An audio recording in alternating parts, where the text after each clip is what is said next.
సీతారామచంద్ర స్వామిని నమః.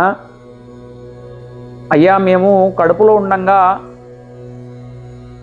లోపల శిశువునకు మెడలో పేగుందని చెప్పారు, కానీ తీసినప్పుడు బయటికి జననం అయ్యాక ఏది లేదు అని అడుగుతున్నారు.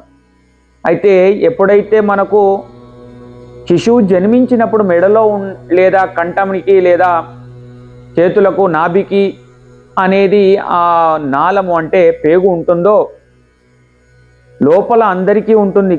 ఎప్పుడైతే జన్మించినా కూడా బయటనే ఆ నాళం అనేది అంటే పేగు అనేది ఉంటే దాన్ని మన శాస్త్రంలో నాళావేష్ట జనన శాంతి అని అంటారు.